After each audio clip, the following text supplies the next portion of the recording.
Everybody's online arguing about specs. This camera got full frame, this one's got raw, this one's got better autofocus. But the truth is that the best camera depends on what you actually shoot. So in this video, I want to break down the cameras I've personally used. The FX30, the Blackmagic Pocket 4K, and the Sony A7IV. So I got all these cameras, and honestly, if you learn how to use any of these correctly, you can make professional work happen.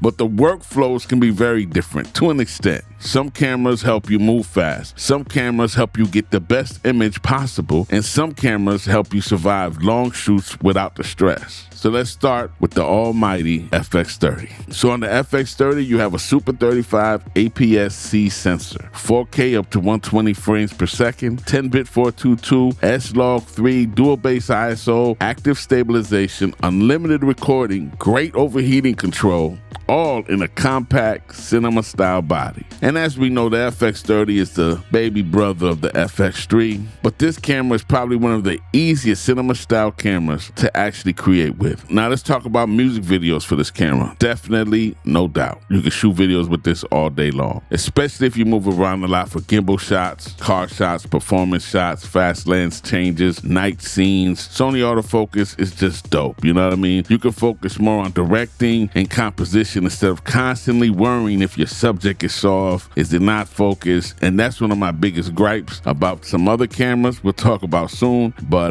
the fact that you can just rely on Sony's autofocus is pretty dope. And I would say this camera is also fine for events, because in events, you know, you need your good battery life, you need some autofocus, you need stabilization, you need that reliability. The low light is okay. It's not as great as a full frame, but it's okay. And you have long recording times on here. And the FX30 really handles the pressure very well. And I gotta say, above all, it's not gonna overheat. The overheating part for this is really a big factor for me. That's one of the biggest reasons why I purchased this FX30, is because it has not ever overheated for me. And I can't say that about the A7IV, but we'll talk about that again later. But that's why I bought this bad boy, because the overheating, it's just not an issue. Also, it can shoot weddings, church events, corporate events, live performances. This camera was really built for that type of work, you know. Now let's talk commercials and testimonials. For testimonials and commercials, you know, the FX30 gives you that clean Sony image clients already love. Skin tones look good, dynamic range is solid, and the image grade is beautiful, especially when shooting S-Log3. I tell people all the time, shooting S-Log3, you're gonna get your best look, your most dynamic range out this camera, out of any camera. And because it's lightweight also, you can build it or keep it minimal. Me, I keep mine in a cage, but even if you wanted not to have it in a cage, you still have mounting points on this bad boy. So that's what makes it dope also. Now, as much as I love this camera, it got some weaknesses. There's still some compromises, all right? Some people may not love the APS-C sensor compared to a full frame if they want extra shallow depth of field. It just is what it is. And while the FX30 does not crop in normal 4K shooting, you will see an additional crop once you jump to 4K 120 FPS. But who really does 120? I mean, it's nice. If you got the space, use it. 4K 60 is more than sufficient. That's definitely something to keep in mind. So overall, the FX30 is probably one of the safest professional video cameras out of all three. All right, let's jump to the Blackmagic Pocket 4K. Now, the Pocket 4K, like I said, just hits different in every type of way. Like I said, this thing is, I don't know, 8, 9 years old. I gotta check. Might be older a little bit. I don't know. But the fact that we still talking about it, and I can still put it on this table confidently. Now, this camera isn't really trying to like help beginners, even though I think it's a great beginner's camera, especially at the price point.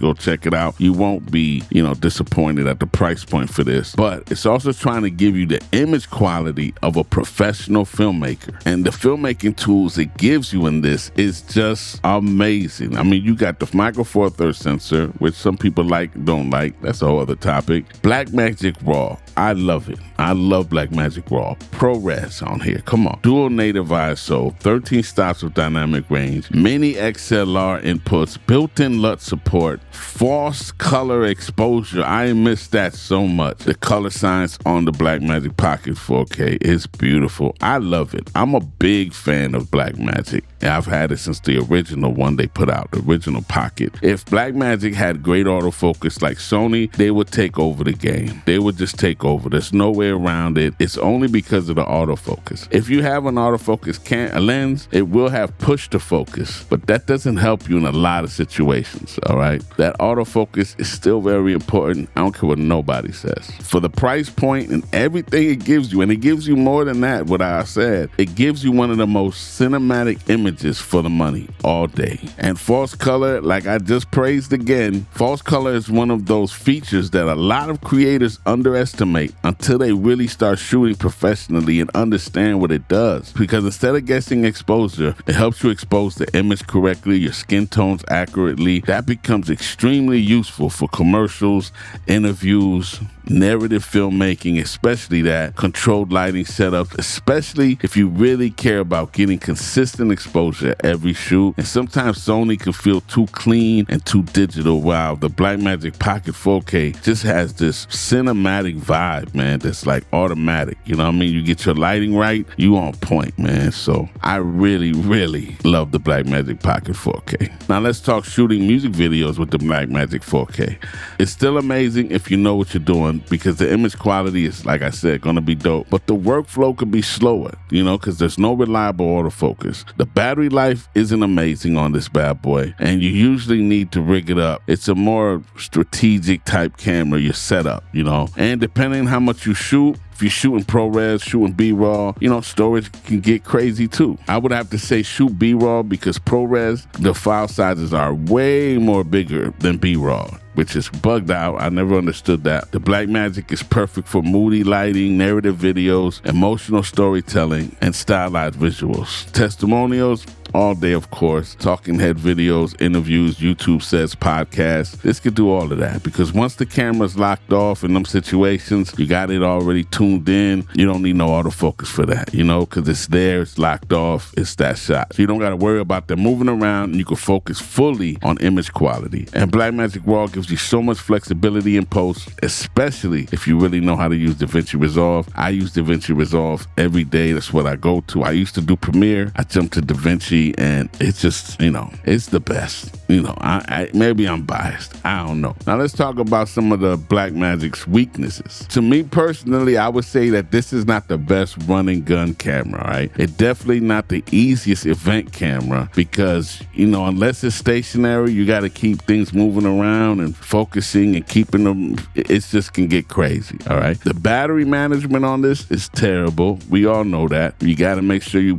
keep this on a V mount, something. You know, you need power on this, okay? Because which then now you got a V mount that you got to move around with if you're doing something that's run and gun. This is built for rigging. You got to deal with the file sizes depending on what you want to shoot, and you know, that is what that is. And it's kind of bulky. I mean, it's kind of bulky. It feels weird. Not feels weird. I love it, but it is a bulky, you know, camera. It just is, you know. So you can't take that away from it. It's just what it is. This camera demands a little bit more of your attention, all right, and skill, to be honest with you. I've had people who, when I've used this, they be like, yo, what do you use? I said, Blackmagic Pocket 4K. They go buy it, and then they're like, yo, why can't I do what you do with it? This is more for cinematography. I'll be real with you. If you're into cinematography and you're getting introduced into it, get the Blackmagic Pocket 4K. You'll love it. If you're not much into that, those real little manual focusing and getting, you got the other joints for that, you know. But, you know, it is what it is, y'all. There's levels.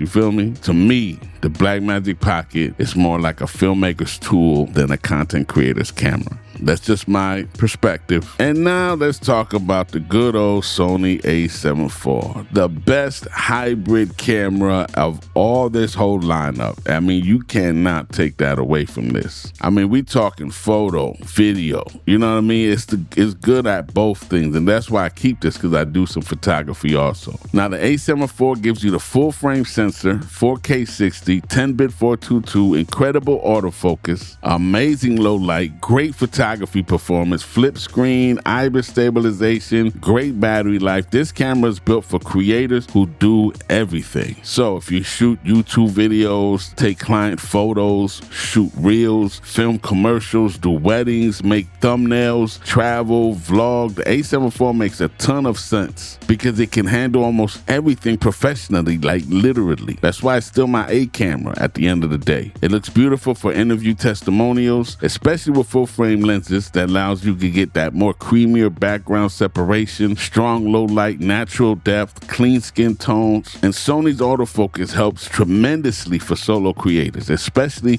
if you film yourself. Now, I've shot music videos with this. Like I said, it's my A camera, and this camera can absolutely shoot high-end music videos and commercials, no question. Now, what are the A7IV weaknesses? The 4K 60 does introduce a crop on the A7IV. I really wish it didn't do that, because when I was shooting green screen with this, you got that crop, so you got to be able to compensate for it. So you got to get either another lens for that or just step back, make sure the room is big enough.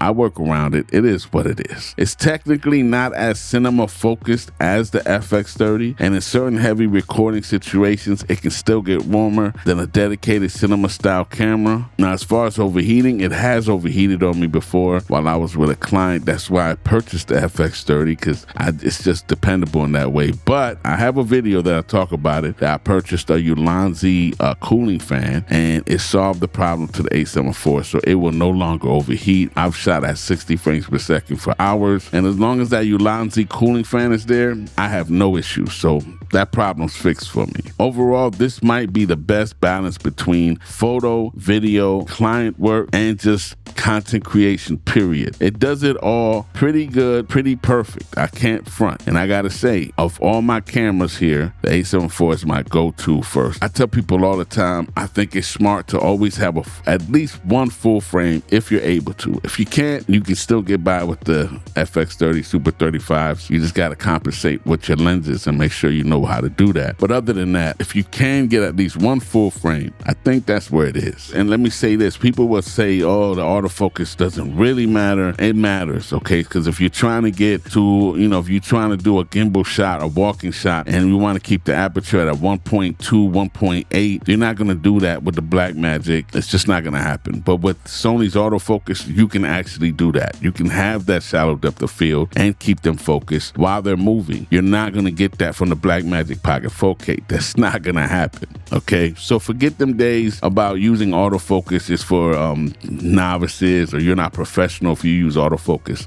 That's old school, man. You know what I mean? Everything is a tool. Autofocus is a tool. Manual focus is a tool. I've only been dealing myself with autofocus for the last 4 years. Before that, my whole career, I've only done manual. I suggest people always to learn manual, because it gives you full control, full skill over any scenario that happens. You can control it. You know what you're doing, okay? Sometimes there's a need for autofocus, sometimes there's not, okay? You need to know when to use it and when not to use it. Just people depend on it way too much, and it shows when you see it hunting, and it shouldn't be hunting, and you're like, why is it over here? It should be looking over there. And it's because the person who's shooting it doesn't know how and when to use it, and it just looks very amateurish, and that's not what you want. But that's another topic. You're gonna get me on some other stuff right now. So at the end of the day, people spend way too much time arguing about cameras. Clients care more about results. The audience cares more about the story, and honestly, any of these cameras can make professional work. We have some things that are faster than others, but at the end of the day, they all can work if you know how to do the other things too. It's not just these cameras. It's not just buying a camera. It's understanding your lighting, your composition, set design, all these other things that come together to create a beautiful image. So let me know in the comments, which one would you choose? The FX30, the A7IV, or the Blackmagic Pocket 4K?